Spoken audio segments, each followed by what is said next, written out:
Morning, good afternoon, good evening. This picture of this gentleman wearing the Zanu PF cap has captured many people's imagination.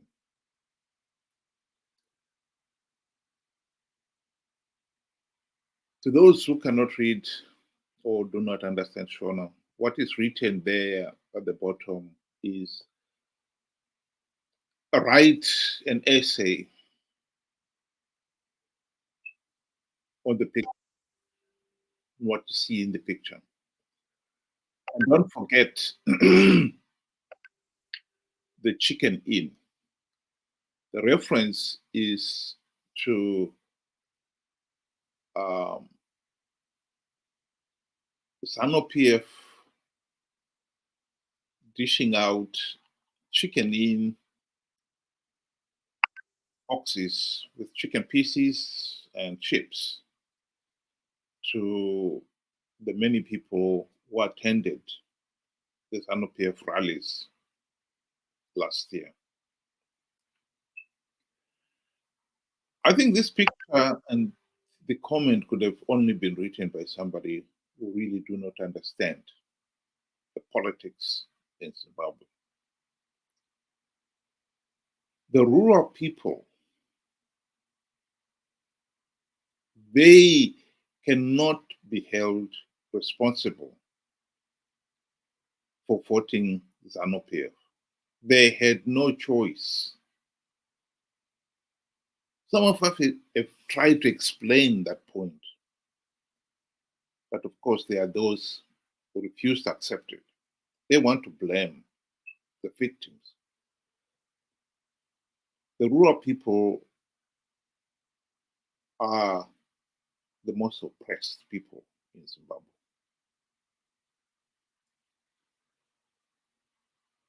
Before independence,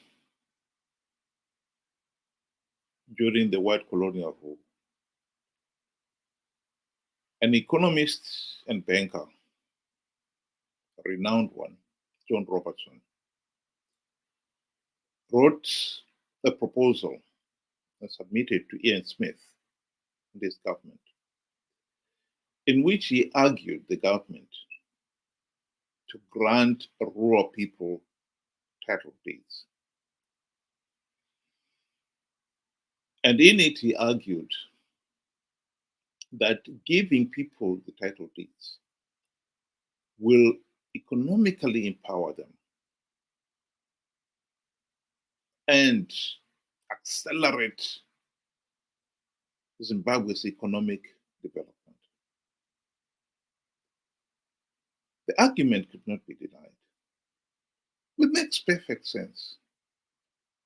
You give these rural people the confidence that they own the piece of land. This is the one thing that will mean the most. That will give them the confidence that they can do something for themselves.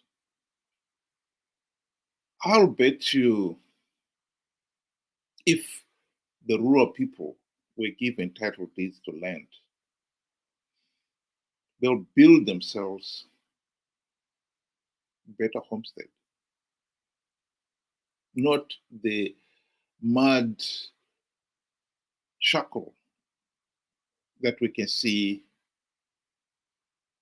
in the picture there. They will have the confidence to say, okay, even if it means I sell one or two heads of my cattle, I can build myself a decent home, dig a well, have proper toilet facilities, plant fruit trees around that piece of land, knowing fully well that even if I should decide to move, I can sell it to somebody as an ongoing consent. You can borrow money from the bank to develop that piece of land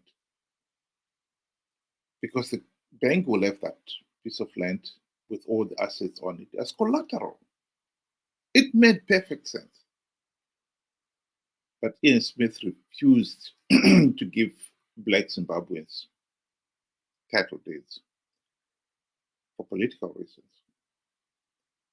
He saw it as a stepping stone to economic empowerment, and the next step will be political empowerment. The regime will not be able to push the blacks willy-nilly. And that was the reason why Ian Smith said no.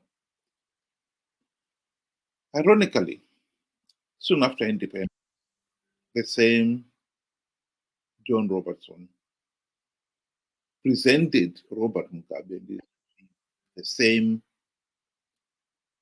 proposal. And Robert Mugabe and company rejected it for the same reason, political reason. The debate that Zanu PF is keeping the rural people poor for its political and selfish ends is beyond debate.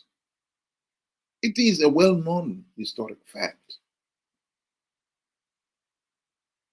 I'll just play a short clip of Margaret Dongo, a former Zanu PF steward, saying exactly the same thing.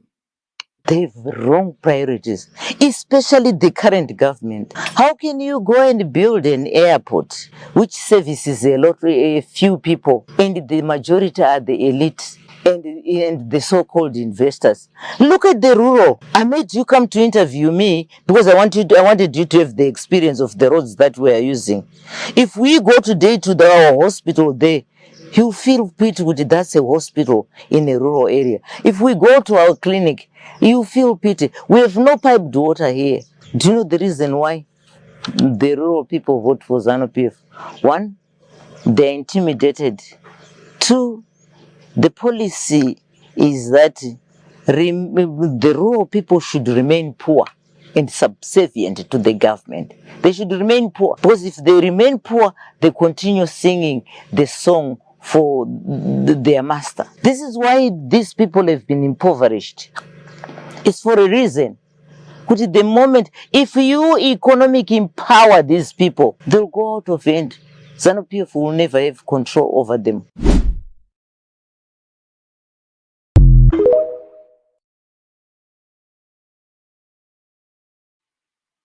That is very true. And the person who posted this picture, one can only assume that he is or she is an opposition supporter.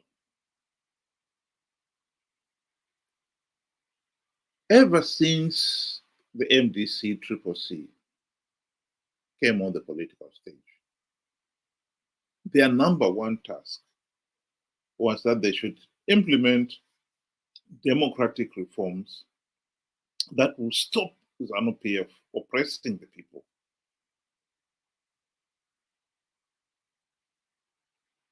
And the number one people who deserve to be freed from that oppression are the rural people. And yet, it must be said, MDC, CCC have done absolutely nothing to economically or politically free the rural people from Zanu PF oppression.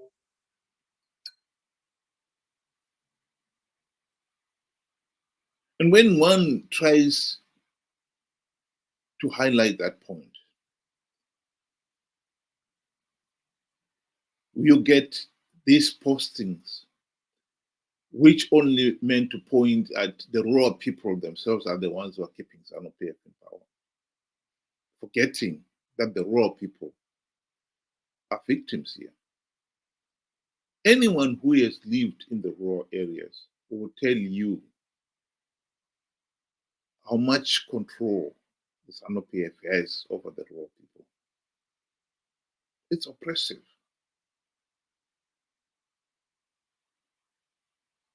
During last year's election, Zanu PF, even Mnangagwa himself, boasted that they were going to frog march the rural people to go and vote for Zanu PF. The opposition tried to sell the lie that Zanu PF will never know how you voted. Your vote is your secret. That is nonsense. And they know it. One of the things that Zanu PF has done, for instance, is that since 2008, they've increased the number of polling stations in each constituency from about 10 in 2008 to over 50 in last year's election.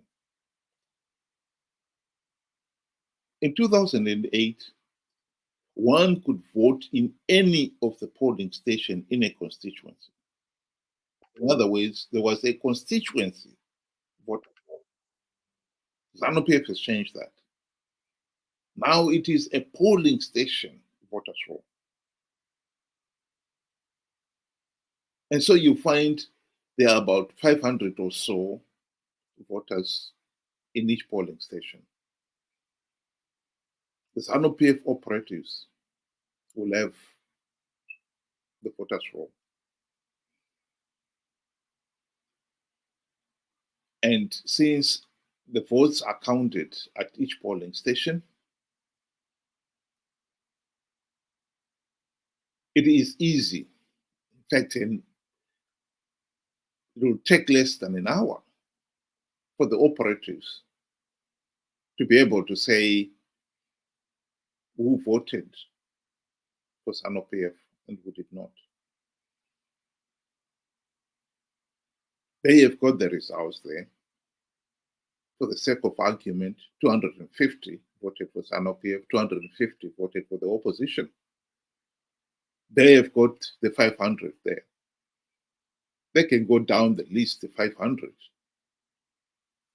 and name those they think voted for Zanu PF. And the rest, they voted for the opposition. So the idea that your vote is your secret is a nonsense.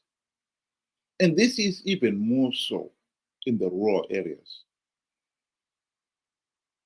where these people are voting the 1 or 2 villages, the polling station. The Zanu PF operatives would know those individuals by name. So to turn around and say the rural people are the ones who still continue to support Zanu PF is totally irresponsible. It's a nonsense. The main problem we have here is an opposition that failed to deliver on its promise to the people that they will bring about the democratic changes. As the party name implied, Movement for Democratic Change. What is disappointing here is that when one tries to bring and underline that problem, that the opposition have failed, have sold out on implementing reforms, democratic reforms, and that's the reason why Zanu PF is still able to rig elections. The MDC supporters, or as I call it, the Chamisa Chete Chete Brigade, come out in defense of MDC CCC. In my last posting, I posted an article where I was talking about Chamisa lied that he had plugged all the vote rigging loopholes. The response one got is disheartening, to say the least. Here we are. We know that Chamisa did not plug all the Puerto-Rican loopholes. And that's the reason why Zanu PF was able to blatantly rig the elections. And yet, some people still want to deny it. The sheer stupidity, if I can say so, of the whole argument is unbelievable. What are we arguing about? Are you denying that Chamisa lied? And yet, that is exactly what some of these Chamisa Chete Brigade are doing. Here is a recording of one of those giving his peace of mind, vitriolic peace of mind. Even if he has lied before, even if he can lie tomorrow, even if he can lie until next year, he's never lied to the country. He has never lied to the country. And even if you can mention a lot of stupid things, it will not even solve the problems of the country. So you're just wasting your time. You are just wasting your time. Chamisa, if he lied, he lied to us, his people. What about Mnangagwa and the Zanu PF? They have lied to the entire country. You are just a political idiot. If you see Chamisa is lying, just form your own party and you have followers. Just try to form your own political party. Then we see how much people will follow you. Well, I'll stop it there. It goes on and on about forming your own political party, and Zanu PF has lied to the people, etc., etc. But that is to miss the point completely. The one thing I've got to say on this one is at least the gentleman finally admitted that Chamisa did lie, which is an accomplishment given how far we have gone on that argument. Just admitting that Chamisa lied was a victory in itself. But that is the problem. That is the heart of the problem. Here is this Chamisa Chete Brigade. Whether you like it or not, it's not one individual. Judging from last year's election results, 2 million Zimbabweans believed Chamisa. He is admitting grudgingly that he lied, but the truth of the matter is the 2 million believed the lie.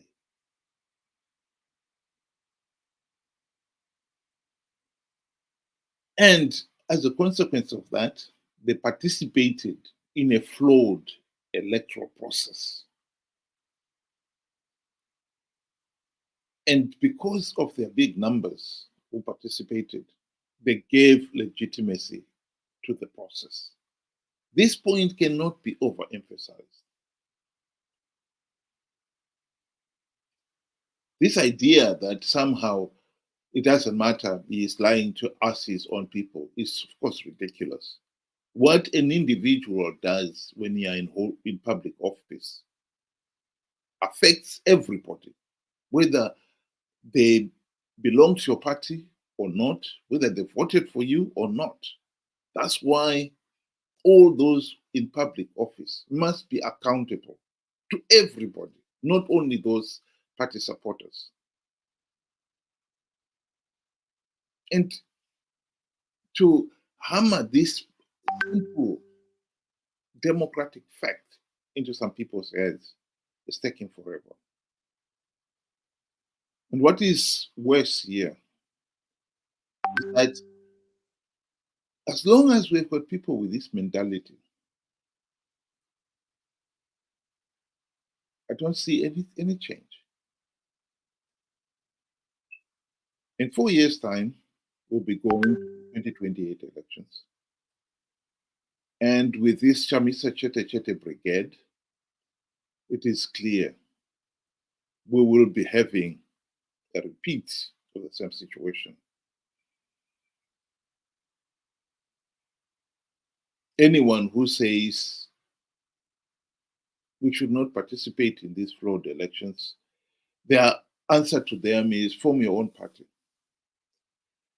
It doesn't matter. The country, at the last count, there's something like 130 political parties. That has not changed anything. What we need to change is the people, the thinking of the people, to make them realize that when you vote, yes, you've got the freedom to vote for whoever you like, but you've got also to consider the consequences of that. If you're going to continue voting, believing a blatant lie, like I've plugged all the vote rigging loopholes,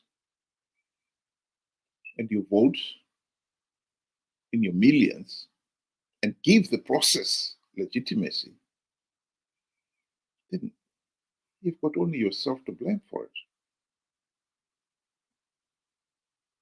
Zimbabwe has had 44 years of rigged elections. Zanu PF has rigged elections for the last 4 years. And the last 24 years of which they've done so with the connivance of MDC/CCC. They failed to implement reforms even when they did have the golden opportunity to do so during the GNU.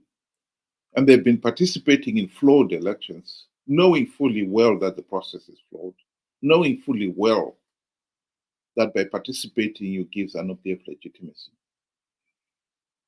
But so determined, so hell-bent were they in participating in these elections, they even contrived lies, blatant lies, like ZANU-PF, that they plugged all the vote rigging loopholes.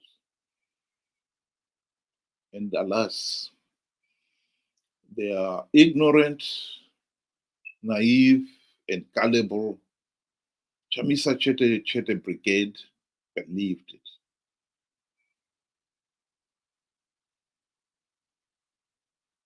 And they participated.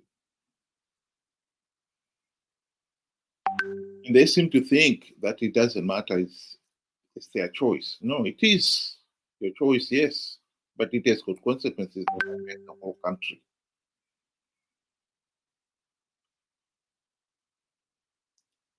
We really need to get over this. I know it requires a quantum leap, but we have to get over it. If the country that cannot move to end this Chamisa Chete Chete personality cult mentality, I think we are going to see a repeat of 2023, where the people are conned into participating in the flawed elections. And after participating, it gives ZANU-PF political legitimacy and perpetuate their own suffering. This is about free, fair, and credible elections. This is about every Zimbabwean having a meaningful say in the governance of the country.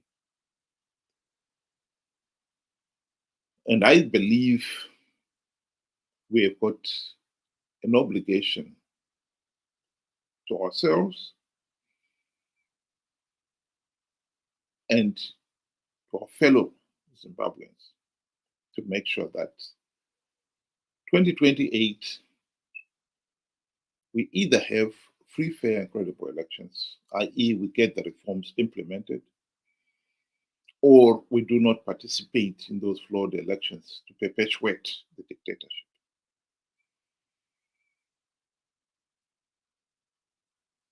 That is a serious challenge. And for the rural people, I believe the economic empowerment of giving them title deeds to the land on which their house is built is an essential step in freeing the rural voters from the tyrannical oppression and control of Zanu PF. To the rural voters, to the rural people, the title deed will mean more than the right to vote. Indeed, if you think of the chicken and egg,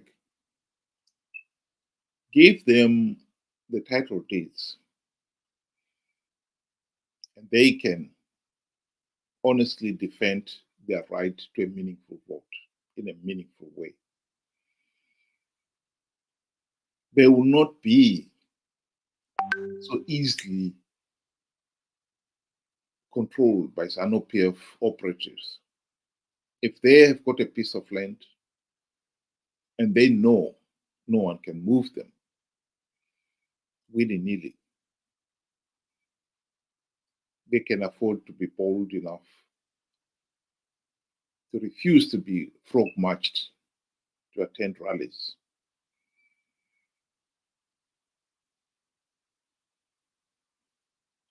And to be frog-marched to vote for Zanu PF. I believe the picture we see should of this old man sitting outside the hut should be depressing, should put every thinking Zimbabweans to shame. That here we are in the 21st century, a fellow human being is being forced for political reasons to live in abject poverty. There is nothing glorious about this. This is just a human being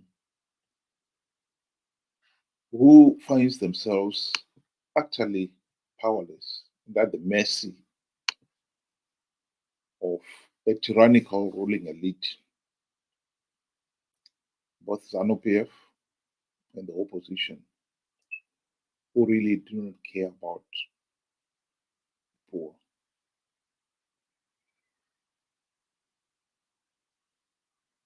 I think this should be an image of that should make all of us hold our heads in shame. That in this day and age, anyone should be subjected to this kind of misery. I repeat, give the rural people title deeds.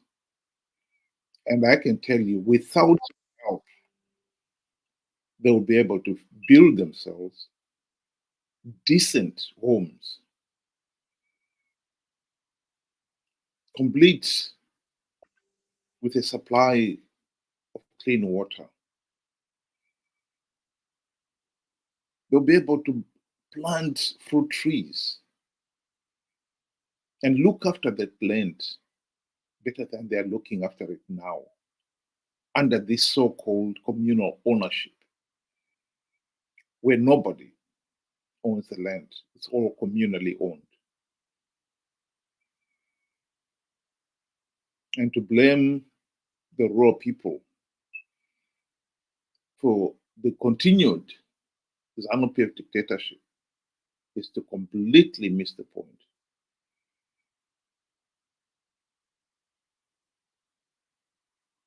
Particularly if that blame is coming from the very people, the opposition, who have in turn sold out the rural people, just as Zanu PF has sold out the rural people.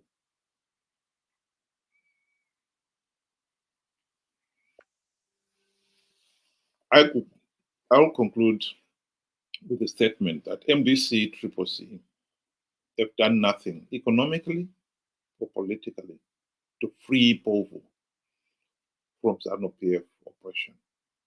And that is a fact.